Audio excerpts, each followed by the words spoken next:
For the purposes of this conversation, my name is Board. It is one of two of my primary identities. One of them is mostly in the real world, and I go by a different name. But for most of the people listening to this podcast, I go by Board, and I started that identity 13 years ago, also known as Board Elon Musk on X. But on Farcaster, where I am FID 3417. I was lucky enough to get the @board handle, and I'm proud to say I've operated as a pseudonym for all this time. I think that it's important to be able to partition your identity or identities into different places. And for me, I've spent a long time, hopefully, building a very strong reputation as Board. And Board benefits from the other guy, the real world guy's experience, which has been in the world of gaming, where I spent over a decade of time learning about the ins and outs of bringing hardware and software products to the United States, which were often built in Japan, and dabbled in things like game design, in communications, and in specifically in the crypto world, have been extremely active for a very long time. And most recently, I've been spending a lot of time in the world of AI, building rapid fire games in a project I call Arcade. So I know we'll want to talk about a lot of these things, but yeah, AI and gaming is a big topic. And then, of course, it would be hard, I think, to have a conversation about crypto and not veer into the meme coin arena. So I did start an interesting project somewhat by accident called Cool. And we can talk about that a little bit as well.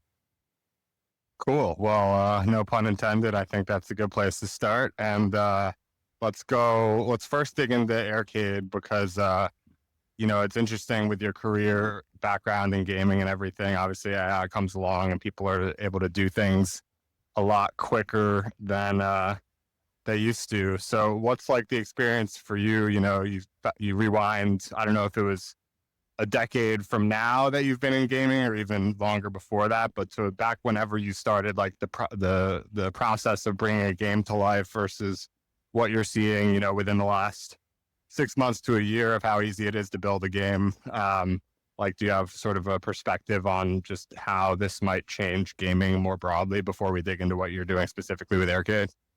Yeah, I mean, definitely the time to produce all the things that are needed in a game is getting much, much shorter. I think back a couple of years ago, I was working on designing a tabletop game. So not a digital game, but one that was actually, printed and played in a traditional way. And I spent about 12 months designing all the components, cards, colors, pieces, symbols, whatever it is that goes into a game. And then I spent about 3 months designing the mechanics of the game. And I think the fundamental difference with things like AI is like you can flip that on its head. You could spend way more time designing the game mechanics and testing and refining what is actually the game. The rules of the game is the game, right? The production of the thing that houses the rules is a different entity. And so what AI has done for both physical and digital games is it's giving people way more time to actually refine the core product, which is like, what is the game loop? What is the thing that's really fun?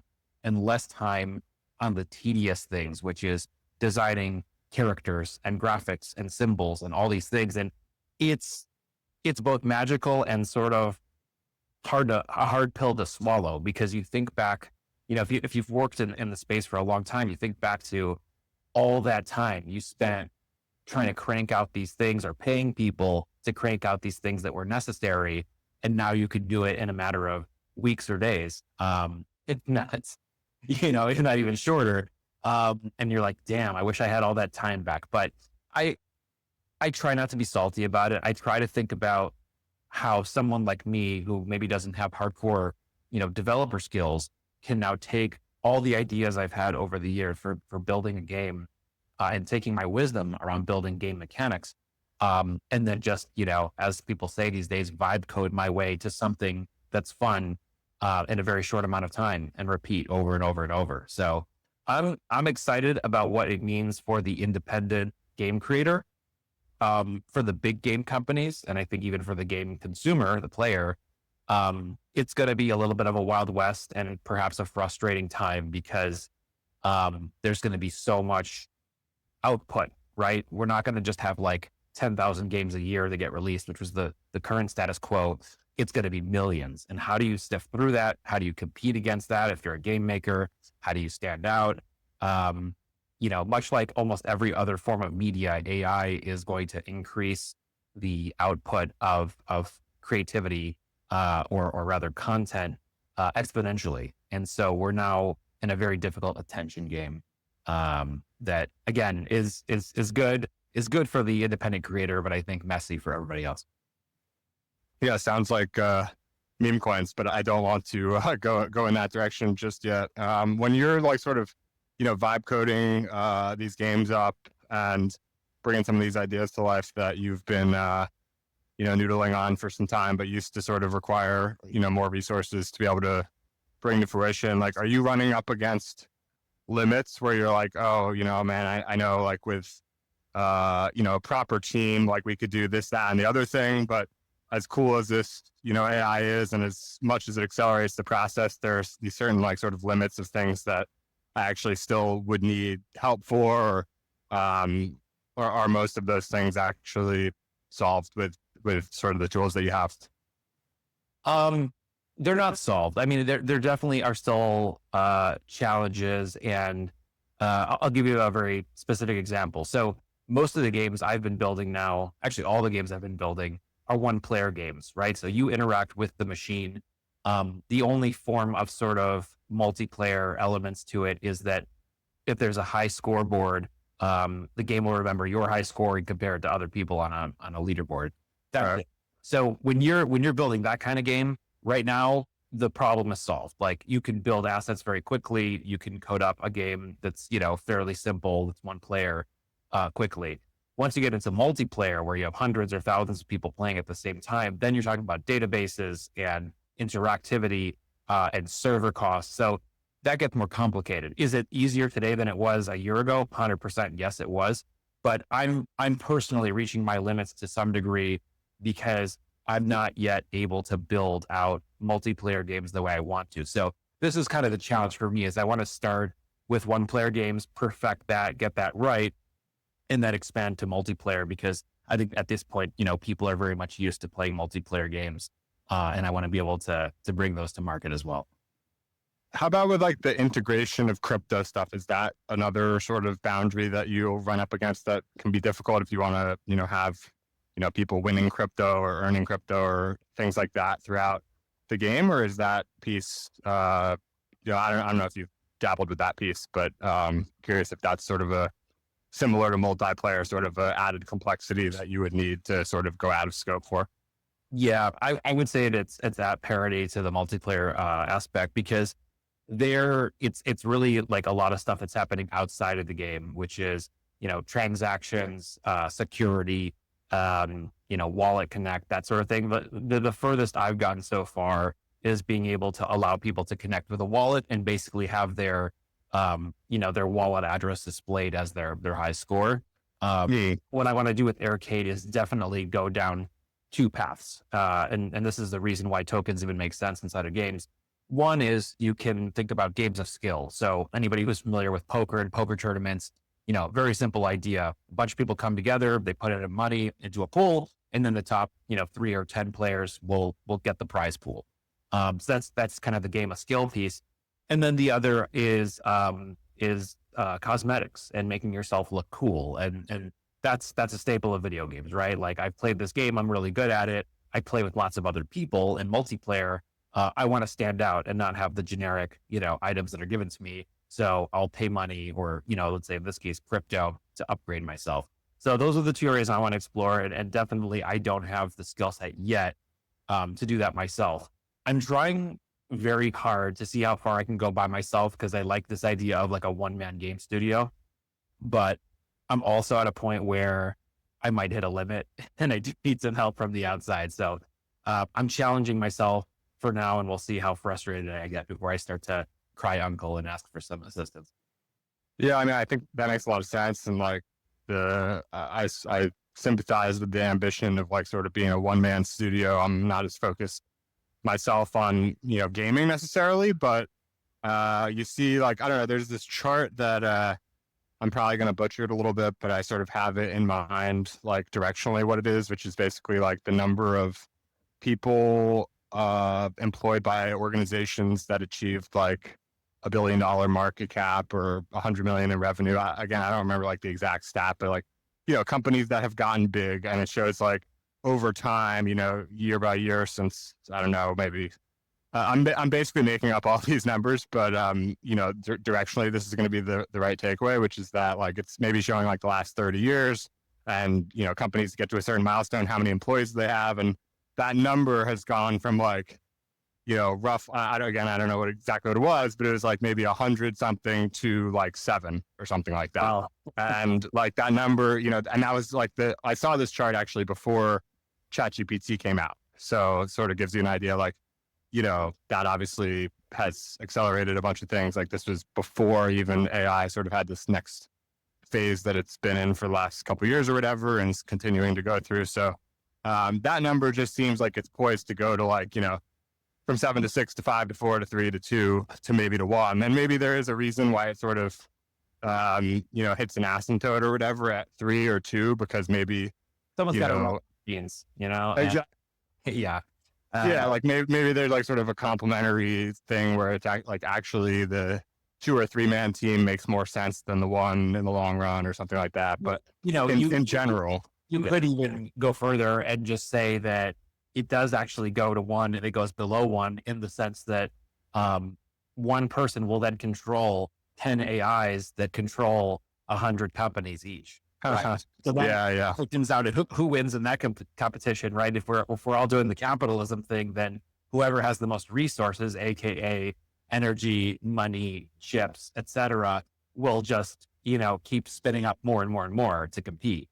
Because it's not like the utopia we all wanted was the machines will do all the work and we can just chill on the beach and not work. But that's not how it worked out. How it ended up, right? It's just like global competition means that you keep making the machine bigger and making more money. Otherwise, you lose to the other players. Yeah, it's I guess that's the global game that's going on in real time.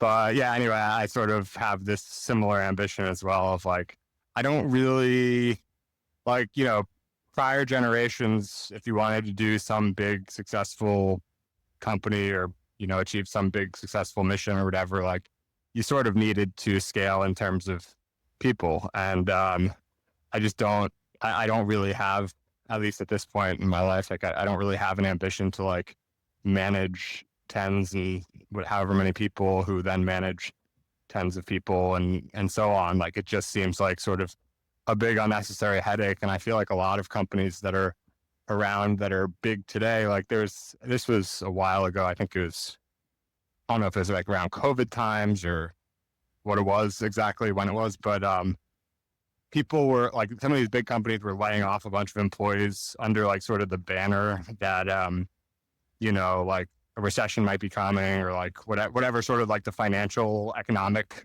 macro excuse was. But this was also around the time that AI was getting good, and I was like, pretty sure these companies are just realizing they just don't need all of these people. So I mean, you saw obviously what Elon did at X and everything like that. Like I guess the the less bored brother of yours did it at X, and I think any excuse from like the macro for these companies, like especially the Facebook and Google and the big tech companies, Apple, whatever, like any excuse to do a big riff is just like sort of welcomed at this point, and they might sort of ascribe it to this other reason, but really it's just like, we realize that we're not going to probably need to be adding people ever. Like we should just be going down from here and replacing people with machines, basically.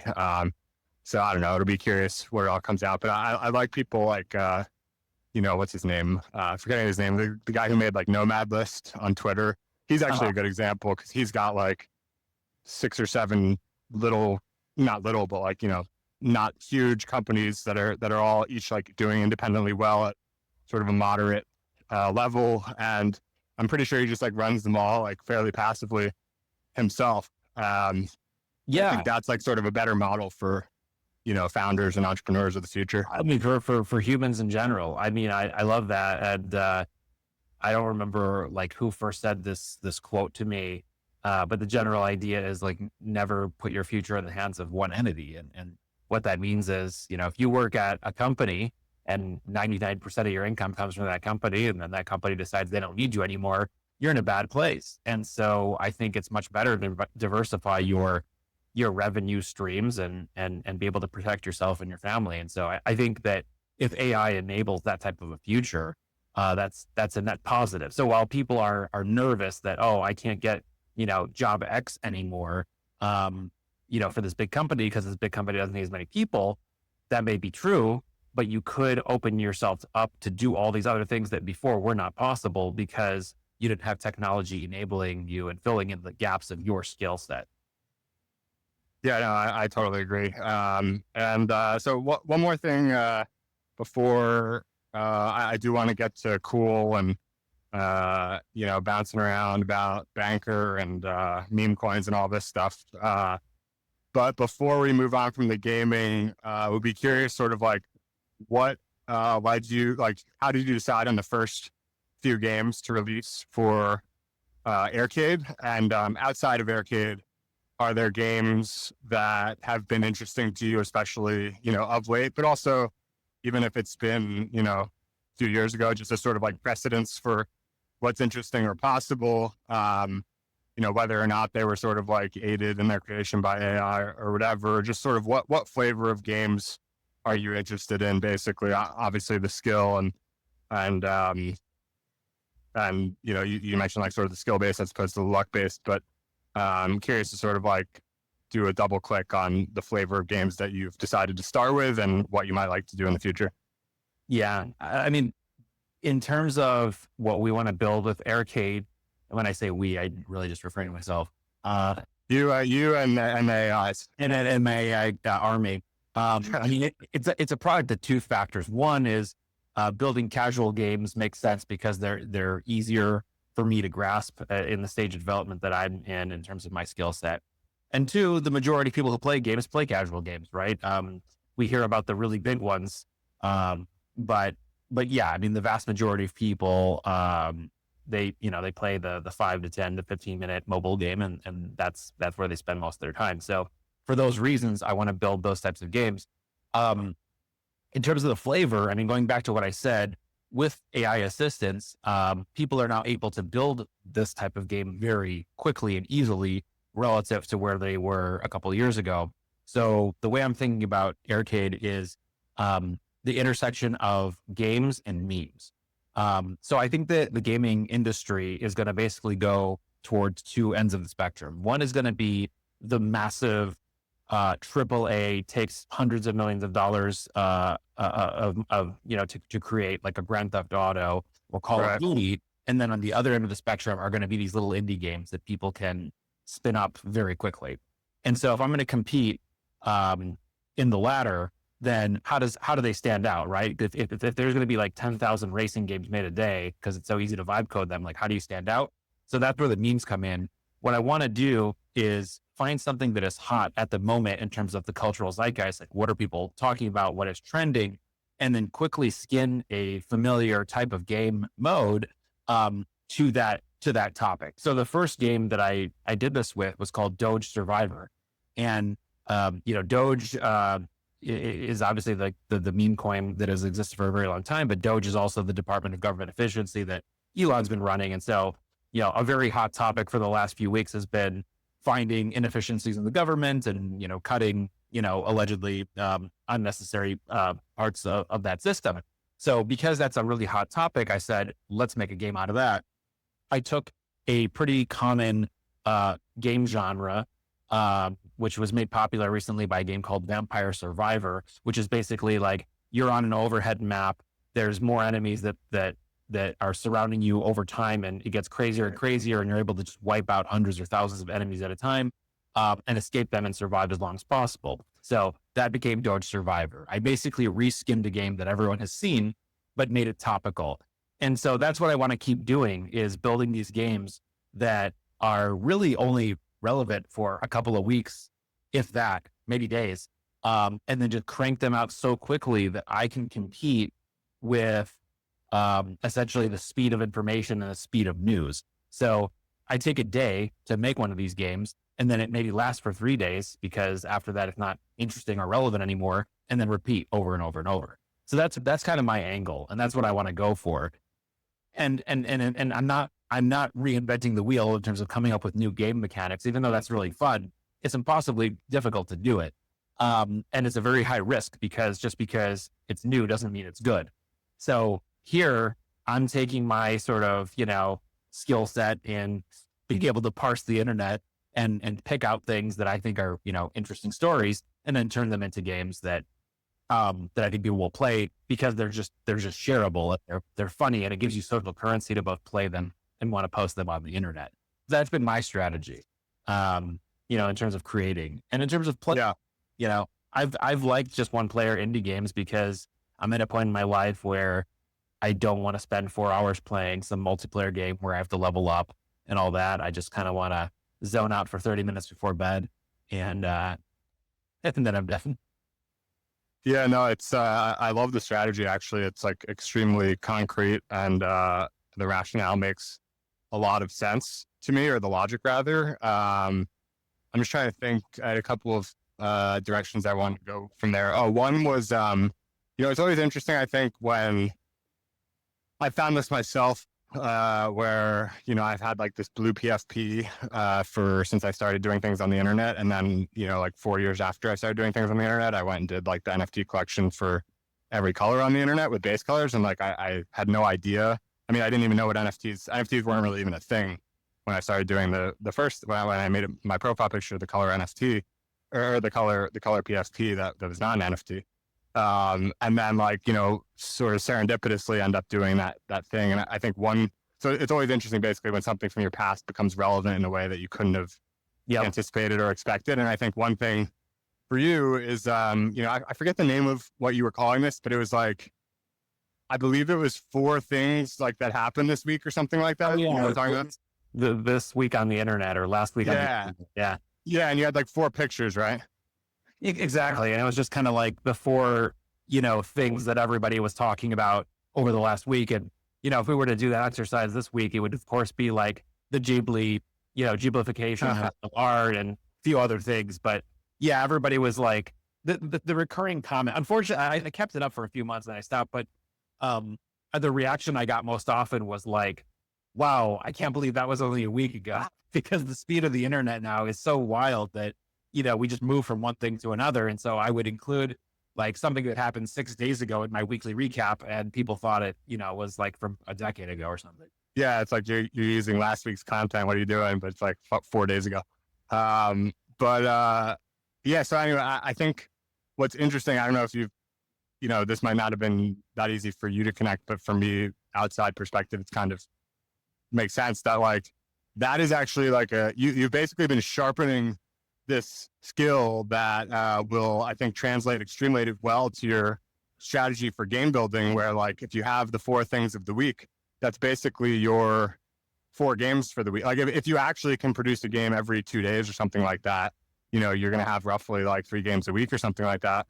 And you've been for, however long practicing identifying like the 4 top things that week. And like, you might not consider that to be a skill, but I couldn't do it. Like I don't know what the heck's going on. Like I mean, sometimes I have I know about the Ghibli. I probably could have got that one, but I don't know what else to name this week. Like I just doesn't reach. But yeah, I think we spend enough time on Twitter, and you just kind of start to see trends emerge. And I feel like that scene in The Matrix where the guy is just looking at code on the screen, but he actually sees the world as it appears in The Matrix. And that's kind of how I look at Twitter these days. I mean, I think with the game stuff, like if I'm really ambitious this year, I'm going to do 1 a week. Like I think 1 game a week is pretty damn good. Yes, I could do 2 to 3, but I think I'll run out of stuff to build, and it'll lose its specialness. But I think, man, if you crank out like 40, 50 games a year, that's obscene. Like that's like a metric that nobody in gaming would ever even say is normal. even if they're hyper casual games. And so now you can do that. So I'm going to hold myself to that. The game I'm building right now and will release soon is basically, did you ever play Contra, or a game where it's like you're scrolling down the side and more enemies show up to attack you? I'm not familiar with that one though.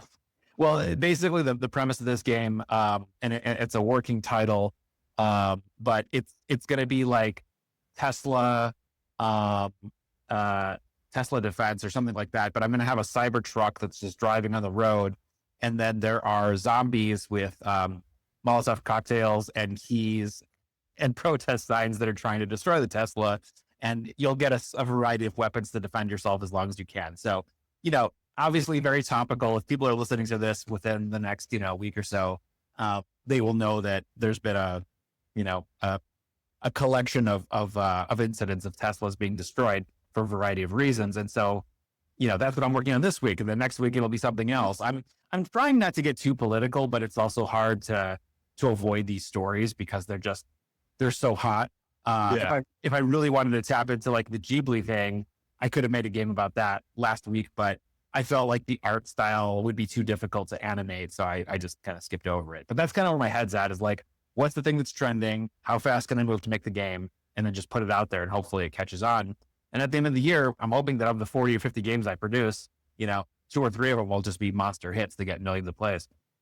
Yeah, I mean, it's a combination of, that's also why I love the strategy, because it's being practical about the fact that there's going to be tons of competition, and like, it's not really worth it probably to spend a ton of time on one game when you're just going to have a tough time getting attention sort of regardless. So you have to sort of take a bunch of shots on goal. And if you do 50 games in a year, even 25, maybe you get one great one. 50, maybe you get a few. And even if you get one, it's a massive hit. I mean, that pays for the rest of them or whatever. Like, it's well worth all the time. And like, I'm sure, building this portfolio of games also just gonna be like a lot of fun, and you'll have this large collection where maybe if one does go off, people start exploring the others and whatnot. I think also, we talked about your practice over the years of identifying like the top 4 things of the week or whatever it might be. You combine that skill, which probably is, like, I don't have that, but, some other people might, somewhat on the level that you do or close to it or something. But then you combine that, like, that skill alone is not enough to be able to go make games of all these things, and like identify the best topic for the week to make a game of. You also are bringing your, 10 years of experience working in games and many more of playing games, I'm sure, to be able to like pattern match, like with the Tesla idea, you have like sort of a template game that you can bring out of your, brain that matches like the trending topic. And like, I just don't think that many people are going to have that combination where they have the ability to identify what would be a good thing to make a game for right now, and the strategy that you have overall of doing it that way and building games that way, and the library in your head of various game templates to sort of fit to the trend based on what makes sense. Yeah. I mean, the games industry, especially mobile gaming, has been nothing but copying, right? Like, somebody builds a game and then there's 1,000 copies of that. And that works well. You don't have to really like do the work of testing it to make sure it works. It's just like, I'm going to reproduce this thing cheaper. And even if I get 10% of the market share, it's fine. Which is kind of a sad state of affairs. But I do think that I have some advantage in that I can spot these trends quickly, and I do have like the deep design knowledge of games to understand what is fun and what isn't. And it's not a foolproof strategy. I mean, other people will take this approach, especially if I show that it works well. But I just want to have first mover advantage. Like, I want to try to own this idea of meme games, because I don't think, at least in the first 3 to 6 months from now, that people are going to do this as well as I can. So I want to start random arcade. And not just the first mover advantage, but you've got a distribution advantage as well, especially on Twitter, and probably increasingly on this is true. I've heard Warpcast as well. That is, I mean, if someone with like no followers anywhere, or 1,000 followers on Twitter went and tried to do this, like, they would have, the biggest part of the challenge probably would just be sort of compounding the distribution. I know your distribution is like somewhat scattered in terms of like why they're there following you and whatnot, like from the various chapters of what you've done, but regardless, like however many followers you have, it's a good, it's going to help to some degree, to at least sort of, Well, yeah, and it gives me credibility, and it makes it a little bit easier for people to like test something out that I've built for the first yeah, time. So I don't discount that. Um, X/Twitter is not the greatest at converting people to actually go and do something, but nonetheless, yeah, it's a head start, and I recognize that most people who are probably in the games business have zero as their starting point, and they have to like rely on paid advertising or just hustling to get any attention. So I certainly will take advantage of that. yeah. It is really tough. You mentioned that, like converting people from Twitter to do anything besides like the tweet, like converting them off platform to do like basically anything is such a tall order for some, like, I mean, even more so with the links, I think, hurting tweet performance now for the last couple of years or whatever it's been. It's just really tough, which is, good for X, I guess, but bad for anyone with distribution trying to bring people anywhere besides X.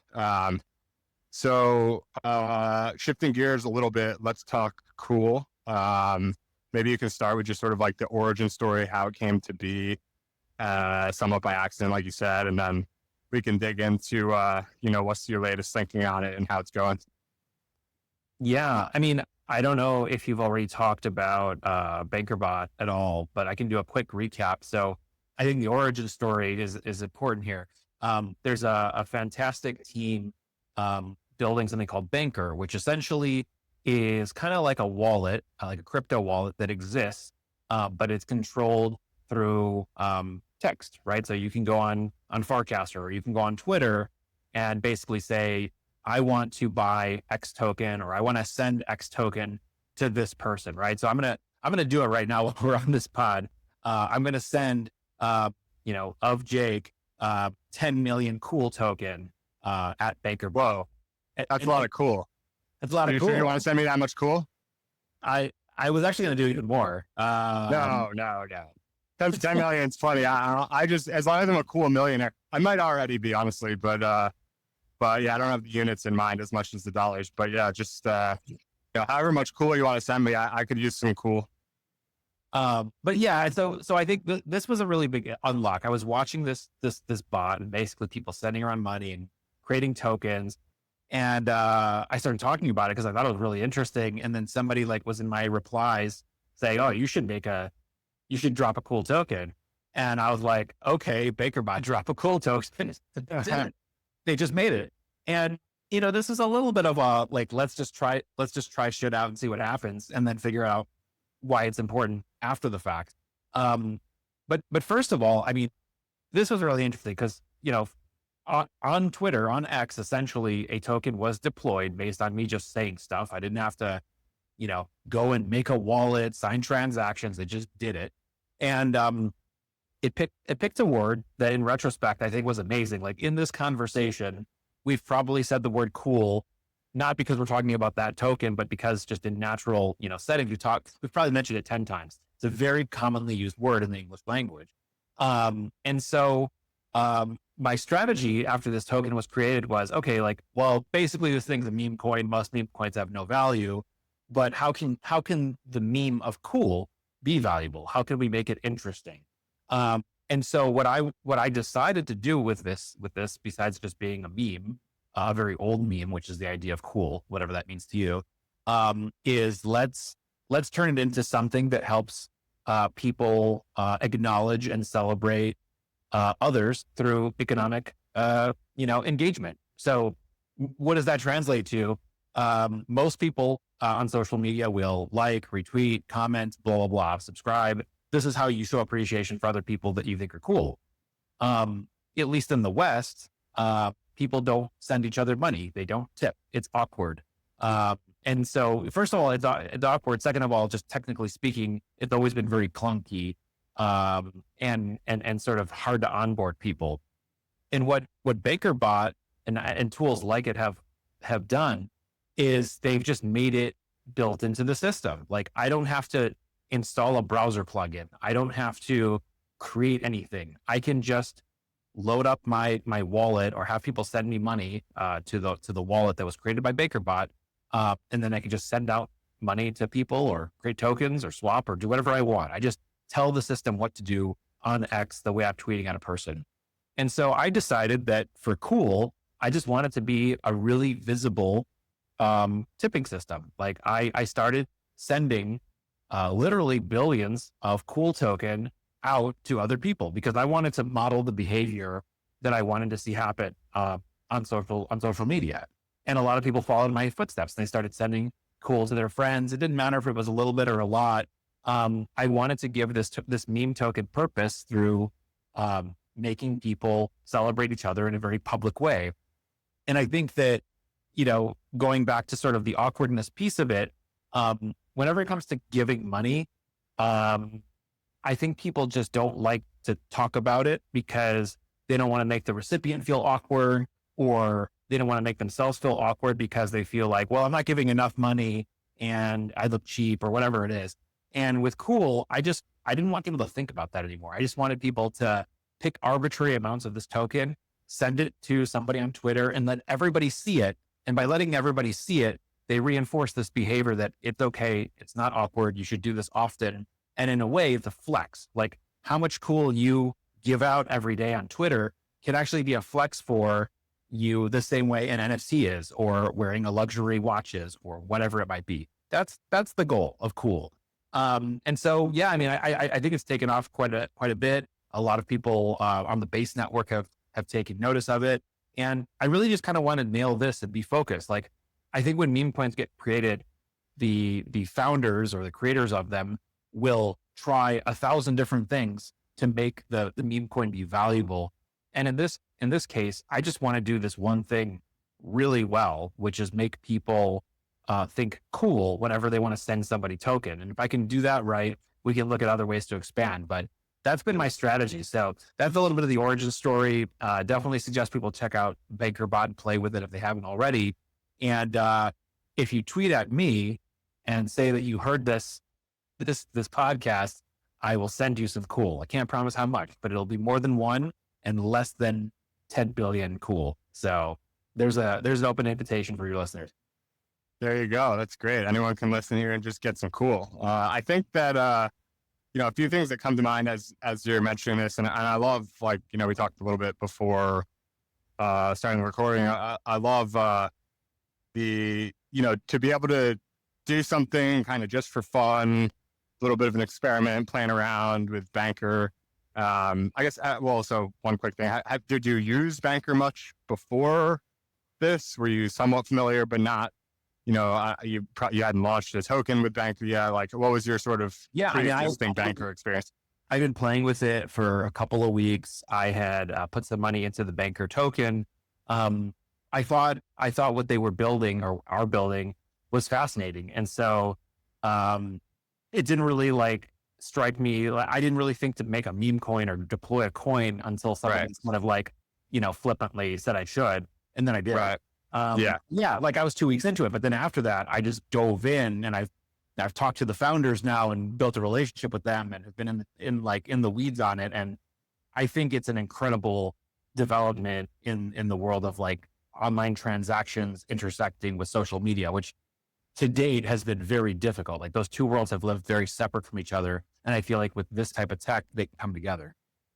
Yeah, well, what's interesting is we were starting to see it, come more together on Farcaster, and Banker. I feel like has been leading on bringing it to X, which is harder because it's not like you've got the API you've got to pay for, and it's just not as open as Farcaster, and not really built for it. But you can sort of make it work. Obviously, Banker has done a great job. But yeah, I love how basically after doing this thing somewhat casually, you were able to say look, this actually fits to something that I genuinely believe in. And we're going to sort of take this one thing. We have a good sort of setup with, like you said, Cool is just a super popular word or meme in a sense, to the extent that a word basically is a meme if it's popularly used, especially as sort of a slang sort of thing, whatever. So you had sort of the setup, and then you needed a purpose. And I feel like you were able to match a great purpose. And I feel like, with what you've described, a few things that came to mind for me is like, it'd be cool to see see there, I actually didn't mean to like use the word cool because it's cool, but I just did. But it would be cool to see like one, I think a leaderboard of people who have sent the most cool, like basically what you're optimizing for is people sending cool, which is very different from people buying cool or the price of cool or a bunch of other things that could be sort of like the lead metric. Yeah. Is definitely something I've thought about, and either I vibe code that or somebody listening to this raises their hand and says like, I want to build the leaderboard because when you think about most crypto, leaderboards, it's like, well, how much did you trade, right? Like trading volume or how much do you hold is kind of the metric that is used to then reward you. How much are you up on your trade? Yeah. Yeah, exactly. But to do like, top, how much did you send? Top shippers, top givers, that's awesome. Now, of course, there will be the villain people who try to break that system by tipping or giving to someone who they know, who happens to be them also in a different wallet. But, you can think through ways to make it work. And I think that's a fun game to play. Like you get like a badging system and, do weekly prizes and raffles and all that sort of thing. So definitely thinking about that. And I think it's important to keep momentum up is building some sort of competitive elements to this, to encourage people to, to keep giving cool as a way of recognition. Yeah. I mean, that's what I really like in terms of like a way of building and doing things in crypto, because there's just so much unknown and so much possible that most people haven't touched on. And yet a lot of people are doing stuff, but they're doing a lot of the same stuff as one another. There's not a whole lot of original thinking going on. And what I find interesting, like sort of one way to stumble into some original thinking is to do something like a little less strategically, like a little more casually, and basically just execute on like the very seed of an idea, or even just sort of like an intuition. Like when this guy tweeted at you to, launch a cool token, you're sort of realizing I can use his word as the name of the token and, like just respond, okay, let's create a cool token, like taking it literally, rather than, you could have done a number of things. You could have launched any token. You could have not launched any token at all. And instead you decided to go with the word cool for whatever reason, which probably didn't think too much or long or hard about. And then when you sort of start something that way, sort of less prescribed as to what you're going to do with it, I think it encourages sort of the probability that you might have original ideas of what to do with it thereafter, because you didn't start with like a strategy. You know what I mean? Like you started with like sort of a seed of something, if anything, and then have to figure it out from a very different place than most others are sort of coming from.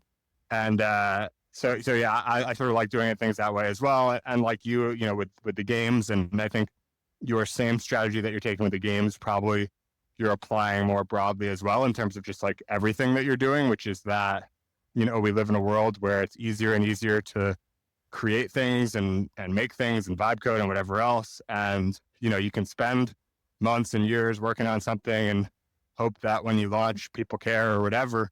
But like reality is, I think you just need, a fair number of shots on goal, and it's like hard to tell in advance what's going to work and what's not. And by sort of trying things and, not knowing exactly where they're going to lead, but following, your gut and making decisions along the way, like you can sort of find yourself walking down some interesting paths. So I like how cool is sort of like navigating down that now. Obviously it's still pretty early. But I know like so far the giving thing has definitely struck a chord to some degree with a fair number of people. And I had sort of like, at first I saw it, I was like, okay, just, another meme coin. And obviously I like you and, know you from some time, but I didn't know that there was, I've launched meme coins myself, that there's nothing like to them. Like I just got bored and tagged Clanker or whatever. But so I sort of thought it might be one of those. And then like, you see someone working on something a week or two later. And it's funny, I sort of slipped and said like a year or two later, but as it's really, I meant a week or two later. And maybe it used to be a year or two later is sort of the type of persistence you needed to see from someone to know that they're actually serious about something. But now that like sort of the average amount of time working on something has shrunk to like, launching a coin, it goes up a bunch, it goes down a bunch, and you never hear about it after the first 3 days.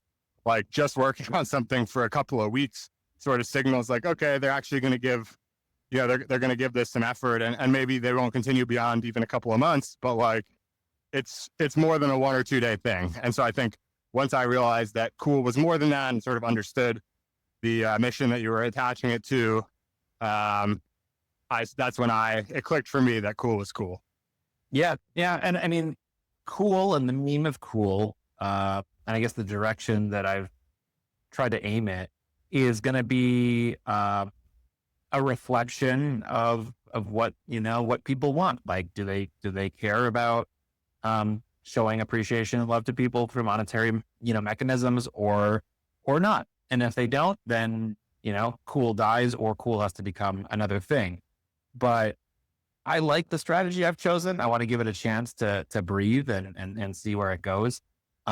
And I want to continue to keep it really, really simple. I think that's kind of the key. Like a meme coin needs to be just stupidly simple. And I think that's, the ones that have thrived like Doge and Mog and whatever, there's not a lot to it, right? They don't try to do all these things. They're just like, oh, I get it. Here's the headline and I like it or I don't like it. And that's it. It's like a brand. It's like, you don't need a lot to explain it. So, that's where I'm at. And just like last point that I think is important for people who are playing with a Banker that, is worth mentioning is that when a coin gets deployed on Banker, unlike other platforms like say Pump Fund or whatever, it automatically creates a liquidity pool that pays the creator fees. So in sort of the traditional meme coin arena, you launch a coin, whatever, you keep an allocation for yourself and over time, in theory, you can sell some of it and make money. But other than that, you're kind of screwed. Like you're just working a job, running a coin and not doing anything or not getting paid for it. And if you sell, you get yelled at. And so with Banker, you get paid LP fees, both in the form of the native token, which in this case is cool, and in West or ETH. And so you can just sell the ETH and, live off of that. And nobody cares if you sell the ETH and hold on to the coin. So I've been taking all the fees that I've been earning in Cool Token and then giving them away because that's what I want people to do. And then, keeping a little ETH for myself. So I think that's just an important point is like what they've built is a much more sustainable model that encourages creators and founders to actually want to stick with their project because they are actually incentivized to do so and don't feel like they have to, sell the product that they're trying to promote, if that makes sense. Yeah, no, totally. And I think, I don't know exactly like these, obviously, Banker and Clanker both are taking advantage of the like Uniswap V3 and like enabling those fees. No one is, I mean, you might know better than me, but like I know Uniswap V4 came out somewhat recently and there was a launcher called Flaunch that I saw that was utilizing some of the V4 mechanics, I believe. But I don't know, like, I don't think that Clanker or Banker is using the V4. And I don't know what especially is enabled by the V4, honestly, but it'll be curious to see if, obviously like sort of Uniswap has been leading innovation on a lot for years. And it'll be curious to see if these dynamics continue to get like sort of improved and fixed, because like you said, it's like, I mean, all of these, like there's a bunch of token launchers, so to speak. Not all of them call themselves that, but each one has sort of their thing that they're good for, or maybe a couple of things, or maybe no things that they're good for. But they're sort of different, and I'm certainly still trying to figure out, what the heck to do about all of it, and what's right for what thing. But the one thing that I've sort of been leaning in on mostly has been that I think there's too much of a stigma on a lot of this. And like people are, individually responsible. And like, obviously if you go and create like a honeypot or something, you're doing something that's malicious and bad, and that's not cool at all. But if you're just trying things and people want to sort of follow along and buy some tokens or whatever, it's like they can make, informed decisions and whatever. And like, it feels like there's so much hesitance from good people to play with these things. And then so what results is the people playing with these things are, in terms of creating them, are, a lot of these like sort of lower quality, I don't know, like it's just like sort of lower quality. And I think that's why it becomes a lot of copy pasting of the same ideas and whatever, and like not doing anything particularly interesting. And so I think the people who tend to care more about their reputation, sort of like the higher integrity people and whatnot, like I'd love to see more of them just kind of playing around more Yeah. with these new sort of things that are possible with crypto, and you're certainly doing that. So but yeah, it's cool to watch. Yeah, I'm trying to do it. And I think the skill set you identified of, plucking out what's hot on the internet, I could have used it with my distribution to just crank out meme coins and like play in the trenches and extract a lot of money. But I do care about my reputation. And I think we've seen plenty of examples who maybe have a similar skill set, but they burn their reputations because they really were extractive in playing that game. And I think in my case, like I want to use that skill set to entertain and, build with people and bring them along for the ride, and, do it in a healthy, sustainable way where I can, provide for myself as well. So that's the balance I'm trying to maintain. And there will always be people on the internet who still think you're a scammer and a rugger, no matter how hard you try. Not very ethically. Them's the rules. But I've invested a lot of my time in building this identity of Board, and I don't want to cut into its value by doing things that are unsavory. Yeah, and I do also, last thing I'll say is I respect your willingness to experiment with that level of following, because I know even for me with just, some thousands of followers, it feels harder to just kind of try things freely than when I was writing blog posts and publishing them into the void, it's just so much easier when when there's no audience, or, an audience that rounds to zero. And, compared to how, these like larger numbers, a few thousand followers, anything, but I like sort of know, I can sort of picture some of the faces in that audience of people that I know and respect and whatnot. And it's like, just becomes a little bit harder to try things and experiment more freely, because you do feel like maybe you have that like a little bit more reputational risk on what you've built for yourself and whatnot. And it's, as it's hard and takes time. So to throw it all away is definitely not an enticing thing to think about. But anyway, love sort of the balance that you've been striking. I know that we're over on time here, but I appreciate the time that you have taken. It's always great talking with you, and can't wait to see what happens moving forward with the games, with Cool, and anything else that you're experimenting with. Yeah, man. Thanks for having me. The 10 million Cool has already been transferred to you while we were discussing. And, nice. And I appreciate you having me on again, or having me on this particular podcast. Looking forward to catching up on past episodes, and appreciate everything you're doing as well, man. Awesome. Thank you. And thanks for the Cool. And as a reminder for people who are listening, I think, what was the instructions? Tag you, let them know that, let you know that they listened and that they feel like they could get some Cool, and you'll send somewhere between 1 and 10 billion. Right. Exactly. Which I think is a really easy call to action. So this will be a way for you to test who's listening to your podcast. Go ask me on Twitter and then say you listened to it, and I'll send you some Cool. And if anybody wants to like keep track of my dumb projects and things I'm experimenting with, I set up a new website called boardcorp.com. The Board Corporation. So everything I do will be basically listed there. Very nice. That's distinct from the Boring Company. Exactly. Yeah. So to be clear, if Elon's lawyers are listening, it is a distinct entity. Even though I was bored Elon Musk before the Board Corporation existed. So they'll never take that away from me. That's good. I'm sure, maybe there's some inspiration. We'll have to hear from Elon someday as to why he named the Boring Company what he did. But all right, cool. Well, and again, I find myself using the word without trying. But the meme is working, and people are sending Cool. So thanks again, and we'll talk more soon. Sound great. All right. Talk to you later.